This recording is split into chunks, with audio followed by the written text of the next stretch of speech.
Yang pertama itu ada oogenesis.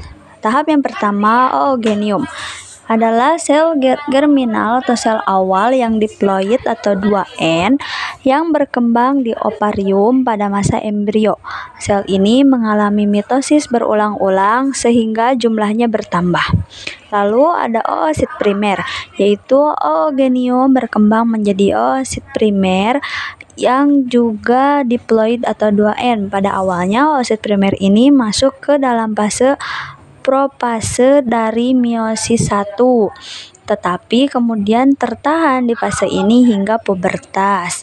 Lalu ada badan polar primer, yaitu jika terjadi pembuahan, oosit sekunder menyelesaikan meiosis 2 dan membentuk dua sel haploid yang tidak sama besar. Hasilnya adalah ootid atau sel besar dan badan polar sekunder atau sel kecil. Badan polar ini akan mati dan tidak berfungsi lebih lanjut.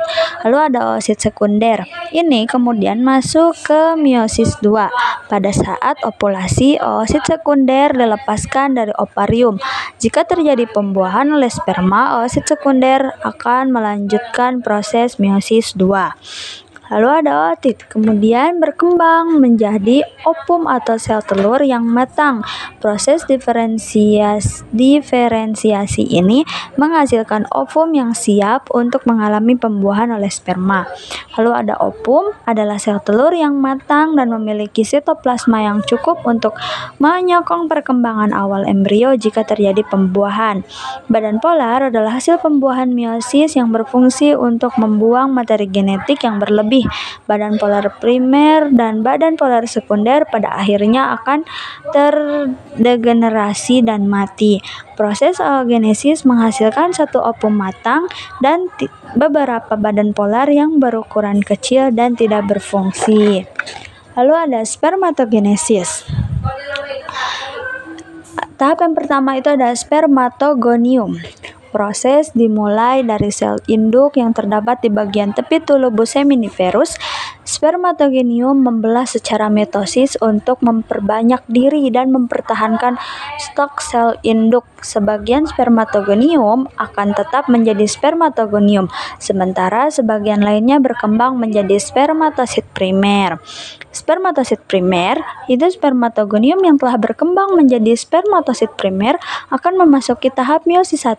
Di tahap ini, spermatosit primer membelah secara meiosis menjadi 2 spermatosit sekunder, yang masing-masing memiliki jumlah kromosom dari spermatosit primer atau haploid.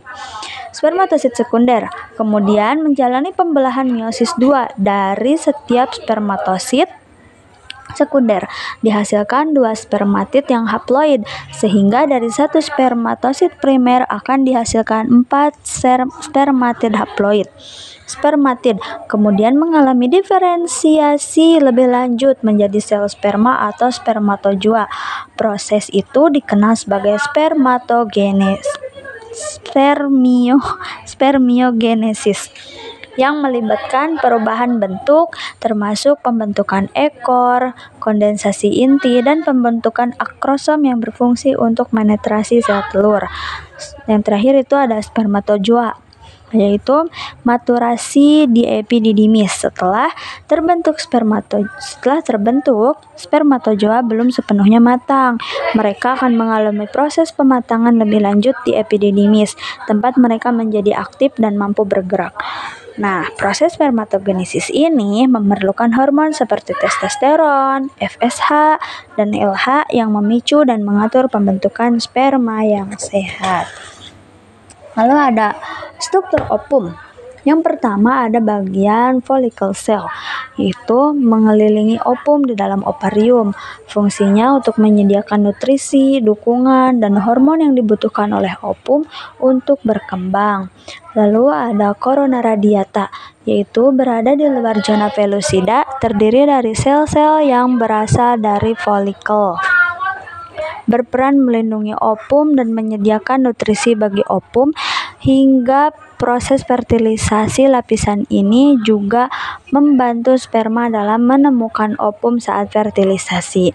Lalu ada nukleus, yaitu terletak di dalam sitoplasma ovum, mengandung setengah dari materi genetik haploid yang akan digabungkan dengan materi genetik dari sperma. Ini penting untuk membentuk zigot dengan jumlah kromosom yang tepat. Lalu ada sitoplasma, yaitu mengisi sebagian besar ruang dalam ovum di dalam membran plasma, mengandung nutrisi dan organel yang diperlukan untuk perkembangan awal embrio, berisi berbagai zat yang membantu pembelahan sel setelah fertilisasi. Zona pellucida terletak di sekitar membran plasma ovum, membentuk lapisan transparan yang menyelubungi sel telur, melindungi ovum dan mencegah sperma dari spesies lain memasuki ovum. Lapisan ini juga penting dalam proses kapasitas sperma yang memungkinkan hanya satu sperma dapat menembus untuk fertilisasi. Lalu ada perivitellin phase, terletak di antara membran plasma ovum dan membran sel telur itu sendiri. Fungsinya sebagai pelindung tambahan antara sel telur dan zona pellucida. Ketika sperma berhasil menembus zona pellucida, ruang perivitellin menjadi tempat bagi sperma sebelum mencapai membran ovum untuk fertilisasi. Lalu ada plasma membran, merupakan membran tipis yang membungkus seluruh sel telur di dalam zona pellucida, menjaga struktur sel telur dan berperan penting dalam fusi dengan sperma selama fertilisasi. Setelah satu sperma masuk, membran plasma akan berubah untuk mencegah sperma lain masuk. Lalu ada nukleus. Nukleus itu terletak di dalam inti sel atau sel telur, yaitu berperan dalam sintesis ribosom, yaitu bagian penting dalam membentuk protein, membantu menyediakan protein dan komponen penting yang dibutuhkan untuk perkembangan awal setelah fertilisasi. Lalu ada sperma. Sperma terbagi menjadi 3 bagian. Ada bagian kepala, bagian tengah, dan juga bagian ekor. Di bagian kepala itu ada akrosom, yaitu letaknya di ujung kepala sperma. Fungsinya, akrosom ini berisi enzim yang berfungsi untuk membantu sperma menembus lapisan luar sel telur, memungkinkan fertilisasi terjadi. Enzim ini akan dikeluarkan saat sperma bertemu dengan sel telur di dalam proses yang disebut reaksi akrosom. Lalu ada nukleus, terletak di dalam kepala sperma. Nukleus mengandung materi genetik atau DNA yang akan diwariskan kepada keturunannya. Jika terjadi pembuahan, di dalamnya terdapat kromosom dengan informasi genetik dari ayah. Lalu ada bagian leher, yaitu berada di antara kepala dan ekor, menghubungkan kepala sperma dengan bagian ekor. Di dalamnya terdapat banyak mitokondria yang menghasilkan energi untuk pergerakan sperma. Ini adalah pusat energi yang sangat penting bagi sperma untuk mencapai sel telur.